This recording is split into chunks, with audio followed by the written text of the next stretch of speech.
पण loan application मध्ये kind of business म्हणजे आपल्याला लोन कशासाठी हवंय हे मेन्शन करावं लागतं। मेन्शन करण्यासाठी तुम्हीच मला सुचवा ना एखादा बिझनेस। तर ते म्हणाले मी बरा आहे, तू ज्योती जवळ जा, तिला समजाव, आणि तुझ्याकडे आले तर तू म्हणतेस तू बाबांजवळ जा। आई मी सगळं सहन करीन ग, पण बाबा खूप खचलेत। हे सगळं तिने केलं, पण त्या क्षणाला तुला काही कळत नव्हतं। अरे सुधाकर पंडितांचा मुलगा ना तू, त्या क्षणाला तुला याची जाणीव नव्हती सागर? तुम्ही वकिलाकडे नाही का गेलात? घटस्फोट देण्याचा विचार बदलला तर नाही ना? तुला घटस्फोट देणार आहे की ज्या अर्थी ज्योतीचं समीर बरोबर लग्न झालं नाही त्या अर्थी ज्योतीच्या नशिबात समीर पेक्षा सुद्धा चांगला मुलगा असेल। जान्हवी, मी काय म्हणतो, आपण काही दिवस बाहेर फिरायला जाऊयात का? काय चाललंय तुमचं? अगं म्हणजे आपणही बाहेर गेलो तर आपल्याला तेवढाच हवा पालट बदल होईल।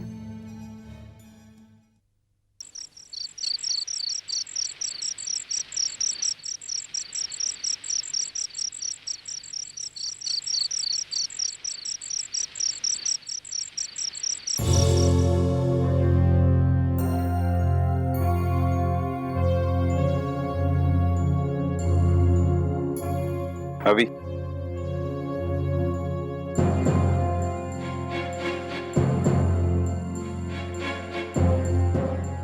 अवी थांब। अवी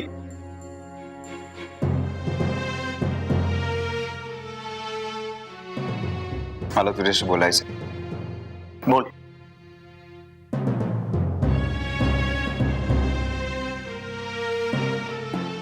काल मी जे बाबांना पैसे देत होतो ते तुझा अपमान करण्यासाठी नाही, तर बाबांना मदत व्हावी म्हणून। अवी अरे काय झालंय तुला? एवढ्या एवढ्याशा गोष्टींवर चिडचिड काय करतोस? छोट्या छोट्या गोष्टींचा राग काय करतोस? हे बघ तुला काही टेन्शन असेल तर मला सांग, मी मदत करतो ना तुझी। अरे सांगून तर बघ। का प्रेम तू चाललंय? हे बघ तुझी ही सगळी मदत आहे ना, ती आई बाबांसाठी राखून ठेव। त्यांचा चांगला मुलगा आहेस ना तू, हे दाखवण्यासाठी उपयोगी पडेल। अभी तुला काय म्हणायचंय? मी हे सगळं दाखवण्यासाठी करतो ते? हो, तू हे फक्त दाखवण्यासाठी करतोयस। म्हणजे आज माझी परिस्थिती चांगली नाहीये आणि म्हणून तू माझ्यावर वरचढ करण्याचा प्रयत्न करतोयस। अभी प्लीज। आणि हे बघ, मला तुझ्या मदतीची गरज नाहीये, ओके? अरे अभी इतका का ओरडतोयस तू? बाबांना ऐकू जाईल ना। अरे ते ऑलरेडी टेन्शन मध्ये आहेत। काल पणशीकर काकांच्या ज्योतीच्या टेन्शनमुळे ते ऑलरेडी हैराण झाले आहेत। हे बघ, हे तू मला सांगण्याची गरज नाहीये, सगळं कळतं मला। अभी अरे काय झालंय तुला? आजकाल तुझं घरात सुद्धा लक्ष नसतं रे। हे बघ सागर, जास्त बोलू नकोस। घराकडे तुझ्यापेक्षा जास्त लक्ष माझं आहे। अरे घराची एवढीच काळजी असती ना तर इतके दिवस घराच्या बाहेर राहिला नसता। अरे सागर, काय चाललंय काय तुमचं? किती मोठ्या मोठ्याने बोलताय? काय झालं?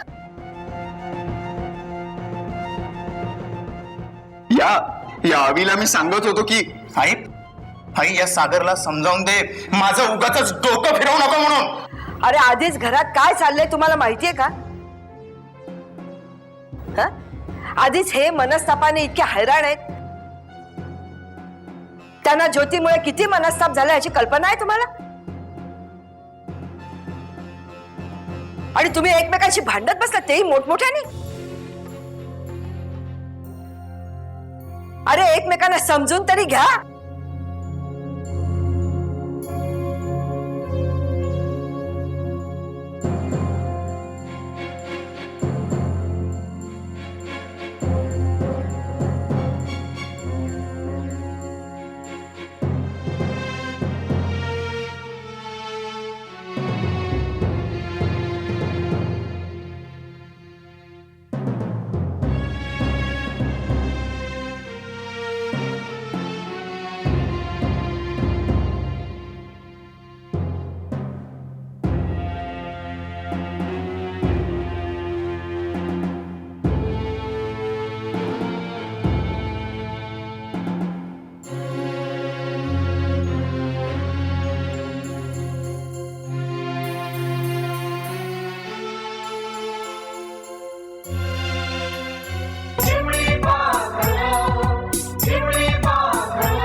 हेमांगी,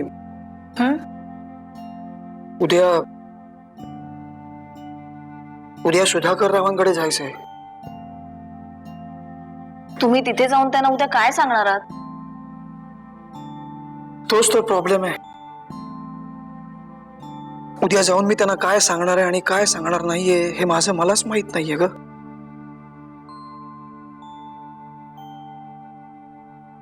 त्या सविने तर मला असं तोंड घशी पडलंय की बस.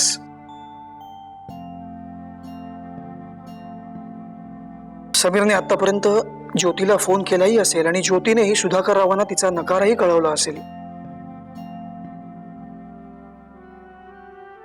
मला तर उद्या तिकडे जाऊन काय होणार याची कल्पना सुद्धा करवत नाहीये ग.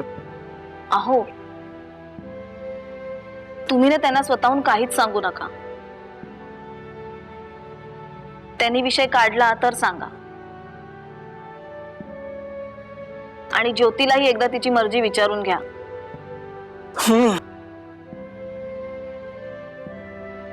ज्योतिषी बोलून बघणारच आहे मी. पण तुला एक सांगतो हेमांगी, त्या ज्योतीसाठी आपल्या समीरचं स्थळ सुचवून मी एक मोठी चूकच केली आहे. अहो, असं काय बोलताय तुम्ही? अगं योग्य तेच बोलतोय मी. तुम्ही ना आता जास्त विचार करत बसू नका. झोपा तुम्ही आता. चला झोपा बघू.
हॅलो.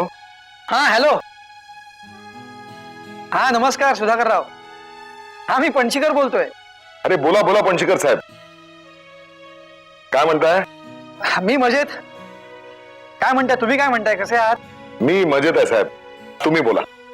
बरं, मी अशासाठी फोन केला होता की तुम्हाला एक आनंदाची बातमी द्यायची आहे. हा. काय आहे, आमच्या समीरने लग्नाला होकार दिलाय. अरे वा वा वा, अतिशय आनंदाची बातमी दिली तुम्ही, खरंच थँक्यू व्हेरी मच. हो, आणि दुसरी गोष्ट अशी की म्हणजे तुम्ही ज्योतीचा निर्णय काय आहे तो मला कळवा, म्हणजे मी लग्नाची तारीख पक्की करायला मोकळा. काय म्हण नाही, तुम्ही अजिबात काळजी करू नका. मी तुमचा फोन ठेवल्या ज्योतिषी बोलतो आणि लगेच तुम्हाला कळवतो. हो हो, नक्की कळवा. साहेब, मला एक विचारायचं होतं. तुम्ही आमच्याकडे मागच्या वेळी आला होता त्यावेळी काहीतरी चुकलं वगैरे असं काहीतरी म्हणत होतात. म्हणजे त्याही वेळी माझ्या ते लक्षात नव्हतं आलं, पण मनात राहून गेलं. नाही नाही सुधाकर राव, मी तुमच्या घरी आल्यानंतर त्या सगळ्या गोष्टींचा खुलासा मी करेन. ओके? म्हणजे तुम्ही इथे येणार आहात? अहो साहेब, तुम्ही कशाला तसदी घेताय? तुम्ही फक्त सांगा, मी स्वतः तिथे येतो. सुधाकर राव, मी काय म्हणतोय, अहो तुम्ही कशाला तसदी घेताय?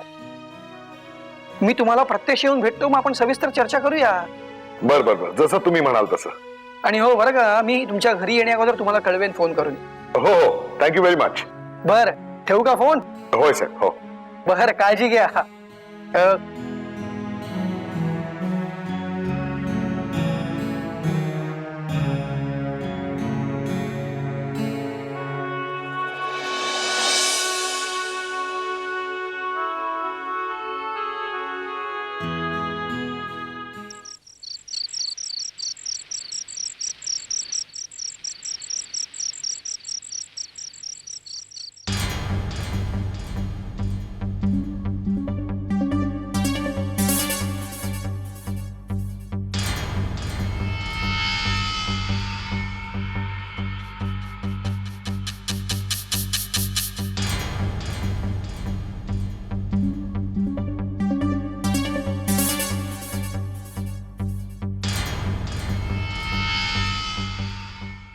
नमस्कार, ऍडव्होकेट नाडकर्णी बोलतोय. हा नमस्कार साहेब, मी नार्वेकर बोलतोय, शरद नार्वेकर. नाही, मी सकाळी फोन केला होता ना तुम्हाला. हा हा, अपॉइंटमेंट संदर्भातच. मग केव्हाच? परवा? हा, गुरुवार चालेल ना मला सर. ओके ओके, ठीक आहे. नाही, मी पोचतो 7 वाजता पोचतो शार्प. हो, ते घटस्फोटा संदर्भातच बोलायचं होतं.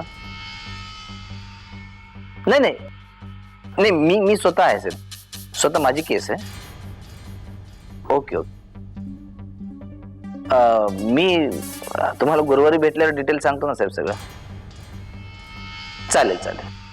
हो, मी पोचतो, शार्प पोचतो. Okay, thank you sir.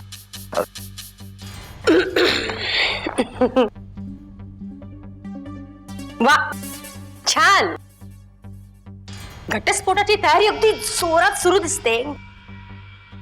प्राची, खूप रात्र झाली, झोपली नाहीस तू अजून? मी तुम्हाला अशी सहजासहजी सोडणार नाहीये.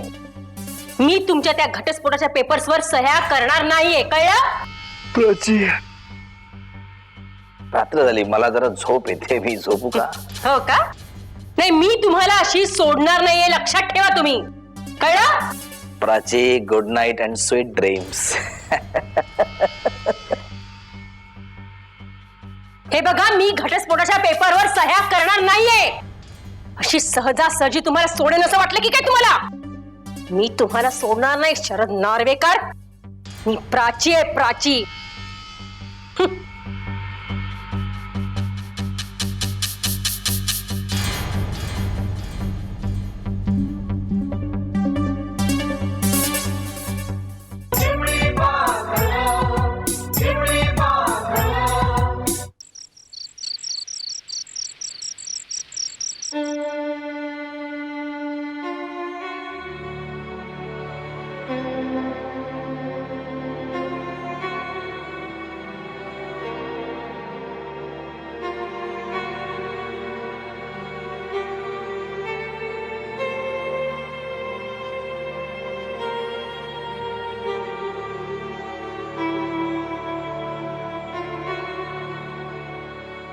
माधुरी, अगं पंचकर साहेब येऊन गेलेत ना?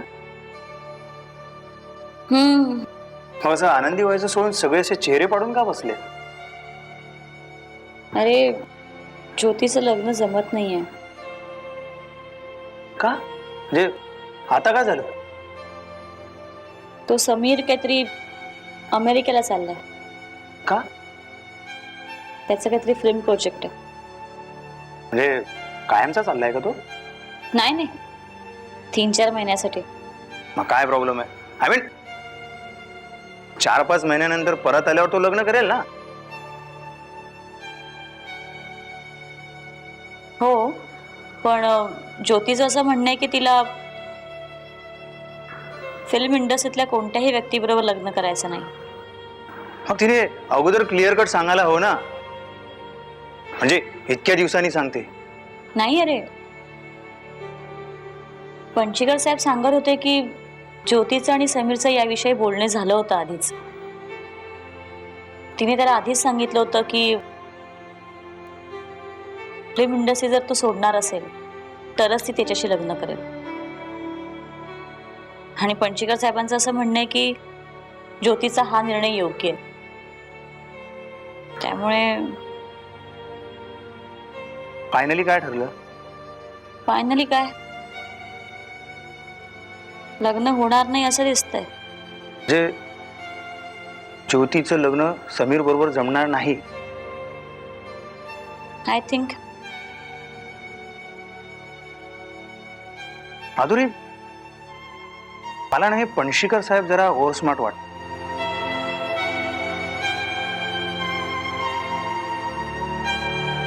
आता पंचीकर साहेबांनी काय केलं? ज्योती लहान आहे, तिला काय कळतं? आणि तिच्या निर्णयाला काय पाठिंबा द्यायचा? फिल्म इंडस्ट्री तर फिल्म इंडस्ट्री, काय फरक पडणार आहे? म्हणजे चांगलं घर तर मिळेल. अवी, प्रत्येकाला आपली मतं असतात, विचार असतात. अगं कसले विचार? माणसाने पटापट निर्णय घ्यायचे आणि पुढे पुढे जायचं, प्रगती करायची. हो, विचार न करता आपण निर्णय घेताय ना. आपली किती प्रगती झाली आहे नाही का?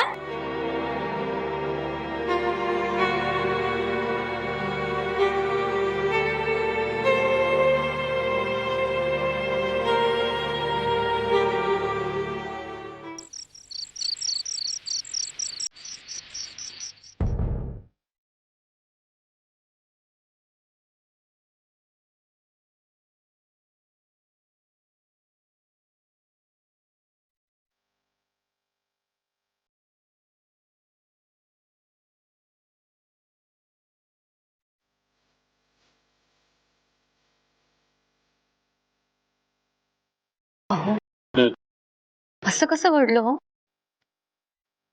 नाही म्हणजे असं काय होईल अशी कधी कल्पनाच केली नाही ना आपण. विष पिऊन प्रतीक आत्महत्या करण्याचं पाऊल उचलेल असं कधी स्वप्नातही वाटलं नाही. विश्वासच बसत नाही माझा. खरंय तुझं म्हणणं, माझाही विश्वास बसत नाही. पण कसं आहे नम्रता, एखाद्या माणसावर विश्वास बसावा तसं त्याचं व्यक्तिमत्व असायला हवं. म्हणजे असं बघ की त्या प्रतीकने आजपर्यंत आपल्याला ज्या गोष्टी सांगितल्या त्या किती खऱ्या होत्या, किती खोट्या. लग्नाअगोदरच त्याला आपण बॅकग्राऊंड विचारलं, तेही खोटं निघालं. त्याची आपण त्याला मिळकत विचारली, तीही खोटी निघाली.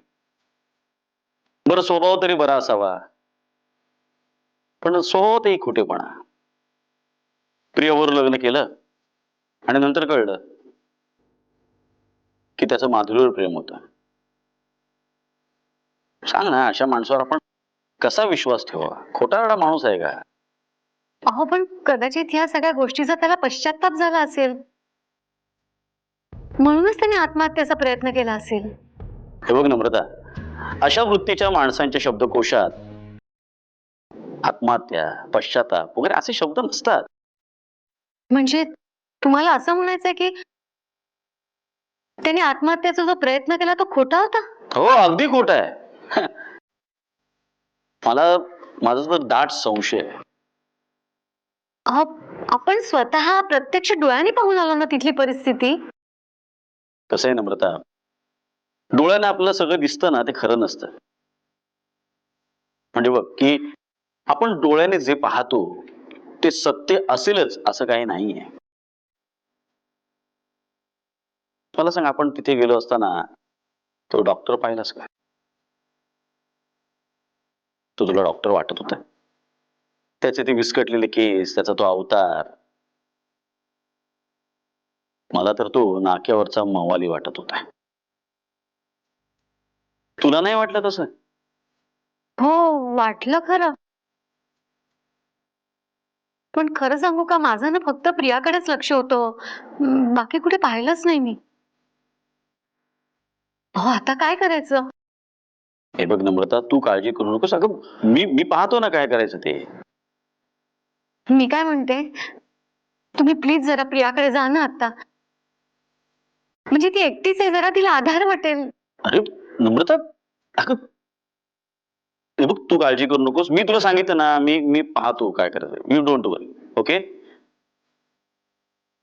बघ नम्रता, मला आता खूप भूक लागली. तू बघ ना काहीतरी खिचडी वगैरे कर, 2 घास आपण खाऊया प्लीज. अगं डोंट वरी, सगळं नीट होईल. मी सांगितलं ना तुला. नम्रता जा प्लीज.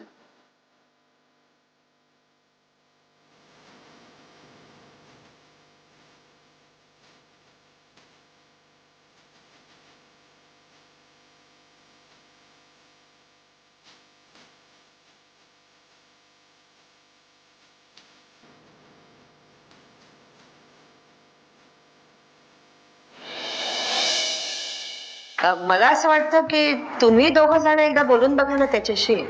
म्हणजे समीर तयार झाला तर जास्तच बरं होईल नाही का? बरोबर आहे तुझं. म्हणजे हरकत नाही तू समीरशी बोलायला. फक्त माझं एवढंच म्हणणं आहे की या सगळ्याला ज्योतीची मान्यता हवी. काय मोनिका, पंडितांकडे जायचं नाही वाटतं तुला? का इथेच ठाण मांडून बसणार आहेस? हो, इथेच राहणार आहे.